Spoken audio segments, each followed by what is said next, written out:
Agresi militer Belanda kedua pada Januari 1949 di Indragiri menjadi salah satu peristiwa yang memilukan bagi masyarakat Riau pada umumnya. Ya. Jadi sempat juga lah beliau di kampung itu dengan anaknya, entah berapa malam dulu tuh.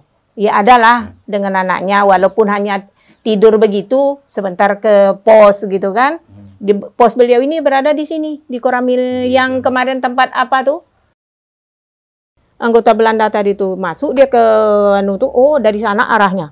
Itu tuh lah berasap tapi tidak meledak, tidak membuat orang Belanda tuh kan. Datanglah dia ke situ untuk orang tuh, Bapak Umar Yusuf tadi kan. Habislah ditembak, salah satu datang berdua dari samping, kawan Datuk Umar Yusuf tadi kan berpisah orang tuh kan. Jadi karena berpisah nampak itu orang ramai dia lari, dia menyuruh tak kemana dia kan. Menyuruh anggotanya tadi menyuruhlah dia, dan dia pun karena tentulah tumbang, mungkin tak kena tembakan, tak kena apa, langsung setelah itu ya dipotong-potong lah kayak sate di sate, dan isi perutnya nih dihampai-hampaikanlah di pohon karet tuh.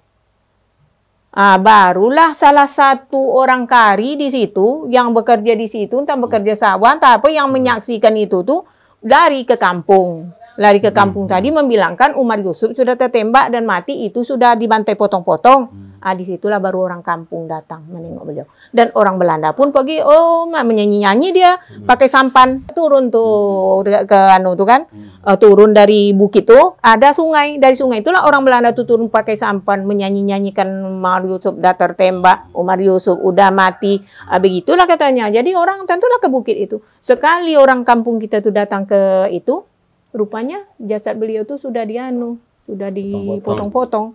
Ya, jadi menurut cerita kan sama-sama di meja makan gitu. Nenek istrinya langsung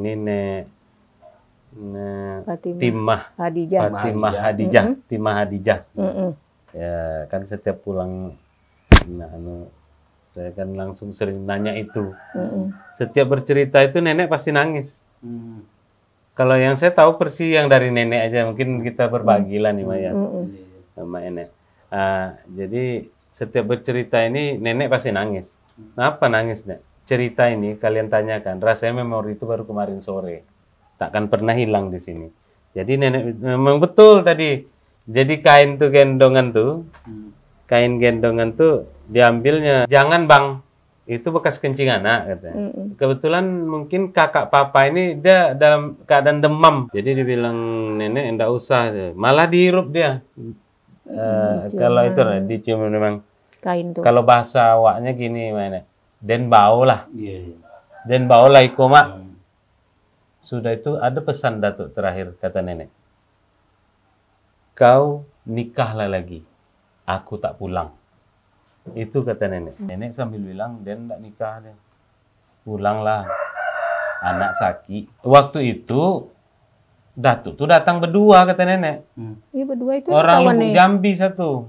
Tapi yang satu kawannya enggak ikut masuk. Nah, kalau saya kan ini dari sumber langsung juga. Ini kan nenek waktu semasa hidupnya. Waktu pemakaman. Ini kalau salah bilang salah ya, Ma Enek ya, Ma. Jadi nenek bilang begini.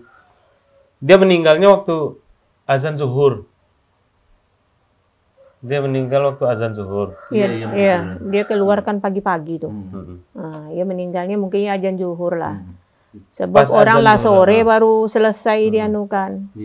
Dia meninggal pas azan zuhur tuh, berdatanganlah orang ke situ. Yang jelas datang dulu pertama mama ibunya nenek nih. Ibunya Datuk ini. Mamanya lah, mamanya. Gitu. Tino Naisa namanya. Tino Naisa. Ibu beliau. Mengeret-ngeret lah jantung. Karena stresnya dia dieret lah jantung. Jantung siapa? Jantung pisang. Oh sempat stres gitu. Stres dia. Ya terkejut lah dia anak dia kan. Kebetulan dia berada di kebun masa itu, di kebun sedang membersihkan kebun kan. Jadi jantung tuh mau dijual sama dia. Jadi itulah yang digeret-geretnya sampai ke makam. Dialah yang pertama kali menganukan anaknya tuh, menyaksikan bukan menganukan makamnya, menyaksikan anaknya dipotong-potong. Itu ya berkerumunan lah orang ramai. Kalau yang nenek cerita gini. Datang ke situ sama apa tadi? buyut siapa namanya? Tinu Aisyah. Naisa. Tinu Naisa. Datang ke situ. Waktu itu posisi Datuk di pohon itu kepalanya ini kata nenek, karena nenek langsung kan lihat kepala itu bukan seperti punggung yang bersandar, kepalanya nyandar gini, mandang ke atas, kakinya nih kira-kira jarak 4 jari, kata nenek cerita. Nenek susah diajak cerita sama nenek, dia sambil nangis terus. Jarak 4 jari gini. Nah, jarak 4 jari. Ini putus. Iya, sepatunya masih terpakai. Ini putus. Dari Potong-potong. potong-potong. Ini sayatan nih. Agak miring kata. Agak miring. Dia entah mungkin mau lurus. Potong. Ini agak miring. Berhenti di sini. Dirusuk di sini. Ditarik Isi perutnya tuh udah keluar. Diampai-ampai kan itu. Iya, diikatkan. Kalau itu agak nyambung kan. Nah, sudah tuh yang mendapatkan kaki kanan ini nenek. Yang kaki kiri enggak tahu lah. Nenek yang paling ingat dia yang angkat kaki kiri nih. Kira-kira waktu itu saya tanya, tujuan mereka ini apalah dipotong-potong? Apa mau dibuang sekeliling kampung gini? Karena katanya biar tahulah masyarakat di Pulau Kedundung ini komandan aja nih udah mati gitu kan. Terus nenek juga cerita Datuk ini dia orangnya agak tegas. Yang menyerang itu ada di depannya bekas anggota dia katanya. Bekas anggota dia di air molek. Kalau salah langsung koreksi aja sama nenek ya. Nah, jadi dia kenal sama yang datang membawa Belanda itu. Dia kenal. Ini banyak suara ayam enggak masalah lah ya. Namanya kami di rumah kampung, jadi enggak apa-apalah banyak suara ayam, tapi itu terlalu besar tuh. Makin ngebas aja suara ayam. Enggak apa-apa, masih bisa jelas terdengar daripada kita banyak-banyak habis waktu. Mending saya biarkanlah kondisi kita berada di kampung. Nah, tuh kan jelas suara ayam kan. Segar lagi suara ayam. Sampai di sana tadi mainnya lupa gara-gara ayam. Nah, jadi Datuk ini orangnya agak keras. Dia tidak akan berkompromi sama pengkhianat. Terlalu mencolok di mata Belanda pun mungkin jadi catatan buku merah. Setiap ada mata-mata Belanda orang Indonesia, dia tembak. Pam. Setiap ada tak ada kompromi, dia tembak.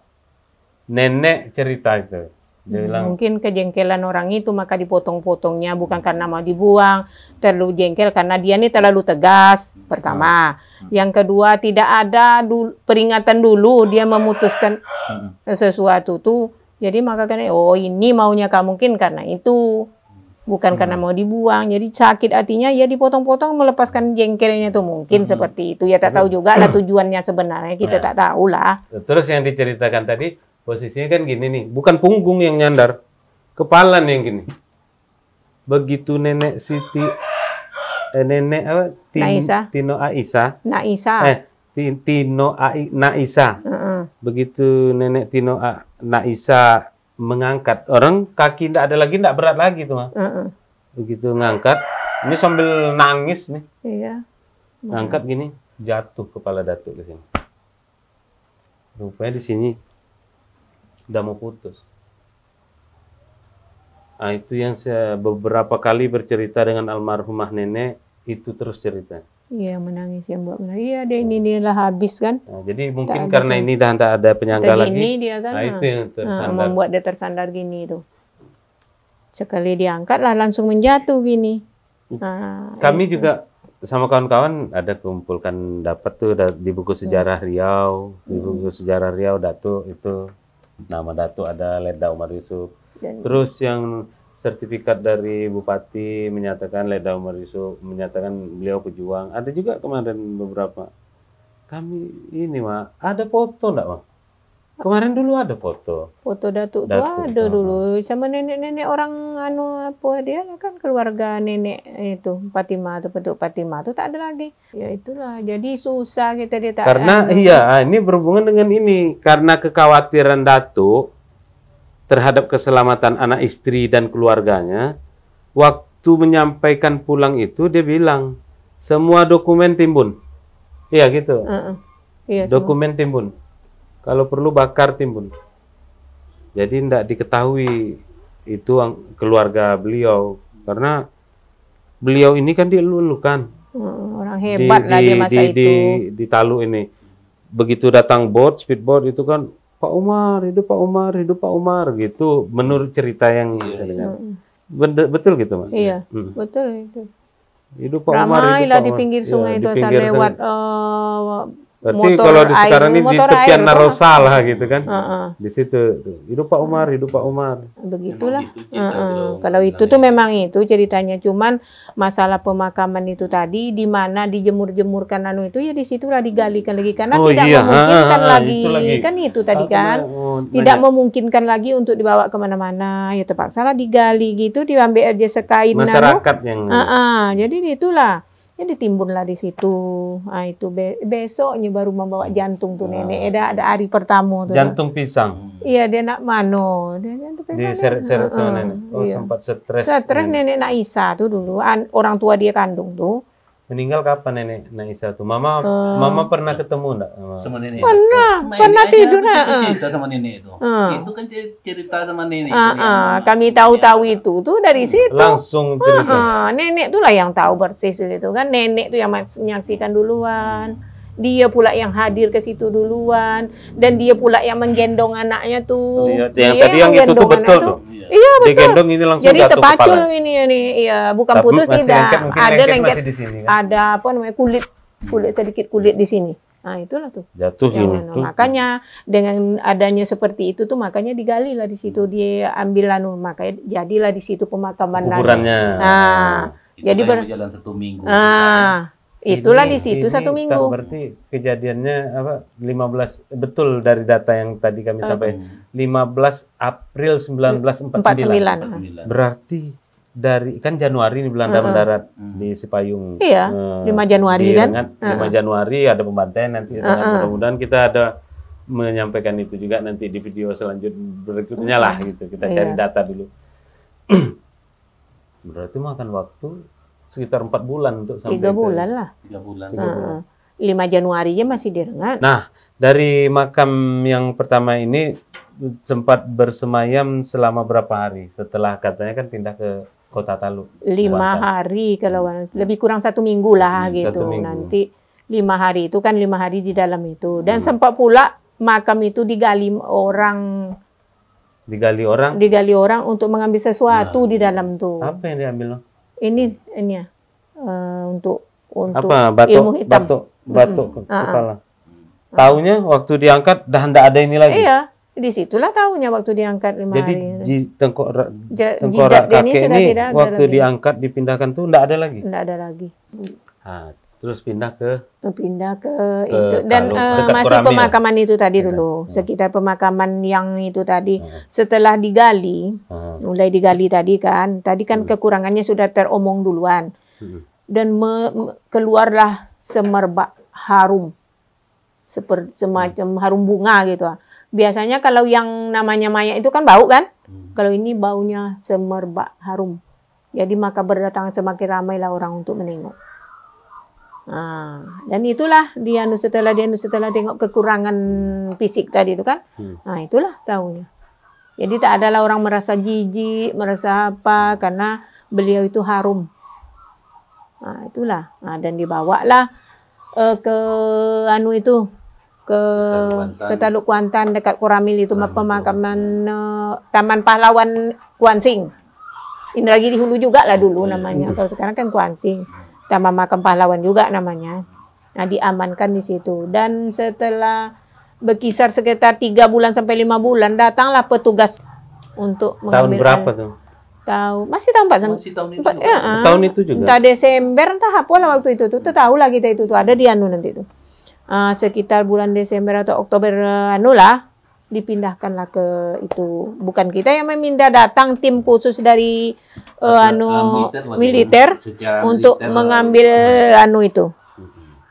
Dibawalah ke Pekanbaru. Maka sekarang di Pekanbaru lah makam pahlawan Pekanbaru itulah sekarang terakhir beliau. Sampailah sekarang ini. Nah, itulah cerita yang kami tahu ya, Nenek. Iya, iya. Nah, Makam yang di Kota Talu itu yang dekat Koramil tuh. iya, di Koramil kan di situ dulu tuh. Ada foto, ada makam keramat itu. Dekat-dekat situ lah. Iya, di situ Di lingkungan situ, dalam pagar bukan itu. dalam pagar tuh orang lain, tapi memang dulunya di situ. Kawasannya Setelah memang diambil itu dan berkuburlah orang yang bernama yang semalam itu. Syekh Al-Azhar. Bukan dia duluan, yang punya kita nih yang duluan. Oh, jadi Datuk dikuburkan di situ. Untuk Ketika diangkat ke Pekanbaru, pindah ke Taman Makam Pahlawan Kusuma Dharma ya, Pekanbaru. Di situlah sampai sekarang. Sampai sekarang. Iya, iya, iya. Itulah. Nomor makamnya 288 tuh. Cuman di situ tertulis Ini Pelda. foto masih ada di sini. Iya, Pelda. Bukan Dulu pernah Kopda. Pertama Kopda. Komplain. Lah Jadi berapa dia kali enggak Kopda, dia Letda. Bukan gila pangkat ini. Enggak gila pangkat, cuma biar tahu. biar sama dengan dokumen semua. Dokumen semua di sejarah Riau Letda. Di penghargaan-penghargaan Letda. Nah, tahu-tahu kita datang di sana Kopda kan takutnya orang yang lain. Ternyata pas kita lihat sejarah ringkasnya di buku tamunya itu memang itu agresi, berarti kan itu kakek kita. Cuman Kopda saya komplain berubah jadi Pelda. Terakhir kemarin tuh Pelda. Nanti kan bisa kita kami kemarin waktu berziarah ke situ lah kami laporin juga tak juga berubah. Baru-baru ini kan Wilson ke situ ada foto-fotonya kan? Iya. Malah kemarin kalau misalnya ini nomor telepon saya mau rubah minta uang sama saya kalau misalnya mau rubah itu enggak apa-apa biar sesuai dengan namanya. Bukan gila pangkat enggak. Orang gila pangkat dia enggak hidup lagi juga kan mainnya itu. Kemarin ditelusuri orang-orang yang tahu tentang beliau ini banyak ternyata. Yang masih hidup umur 83 tahun, umur 80. Pernah bertemu dengan sosok beliau, pernah. Tapi cerita lebih detailnya kau cari ke keluarga kau lah katanya. Karena di situ. Ada dia dengar tuh Nenek Juslima tuh tentu tahu dia lah 84 tahun. Tapi bukan ya kalian besok lah bekerja kan besok lah yang nenek mama tanya-tanya gitu kan. Apa sambil buku buku sejarah Riau tuh ada teman beliau ada dimakamkan di Perigi Raja, ada di situ tuh semua. Kesimpulannya begini. Kakek waktu itu meninggal dalam waktu melaksanakan tugas. Ya, itulah. Itu tunai janji bakti dia seperti itu.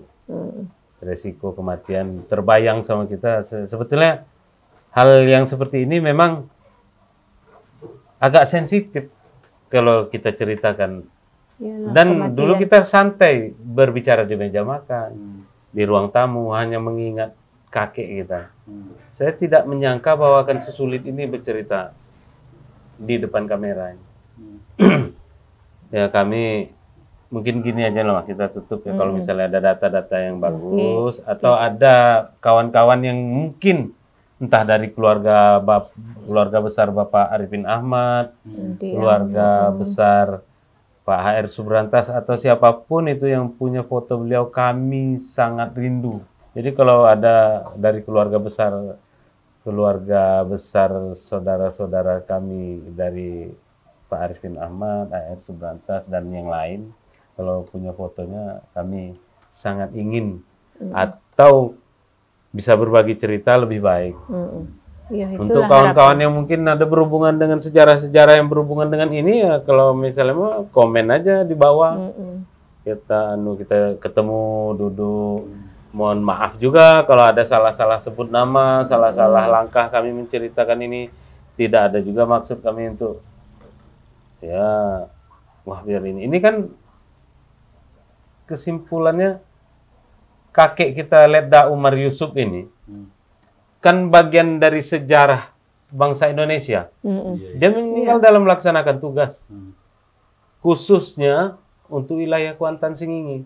Siap yakin nih Nek. Orang Taluk Kuantan aja mungkin tidak terlalu banyak yang tahu tentang Umar Yusuf. Kalau untuk seumuran kita ya segini ini lah tahu. Iya. Lihat ada gerbang Umar Yusuf, mereka pejuang. Tapi siapa dia, bagaimana proses meninggalnya, karena dia sedang mempertahankan apa, tidak ada yang tahu. Tidak akan tahu. Sekedar pejuang aja yang tahu. Pejuang gitu aja kan. Upload status WA, dia tidak tahu. Mudah-mudahan dengan relanya Mama, Mak Enek berbagi cerita nih sama kawan-kawan,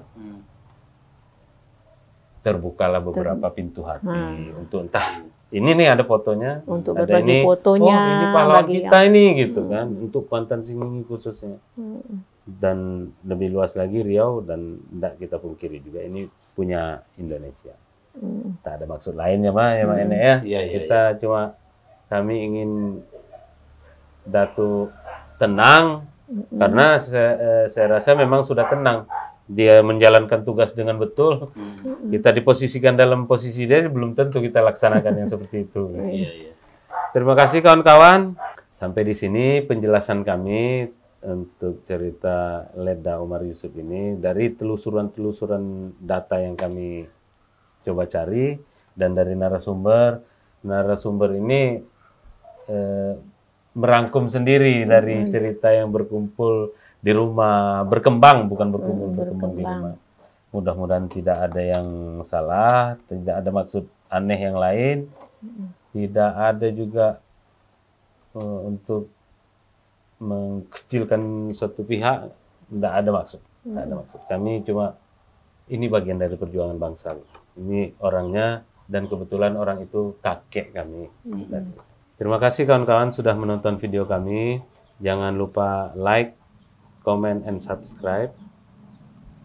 Wassalamualaikum warahmatullahi wabarakatuh. Waalaikumsalam. Ya udah banyak. Sudah, memang betulan ini bagus. Dari dalam.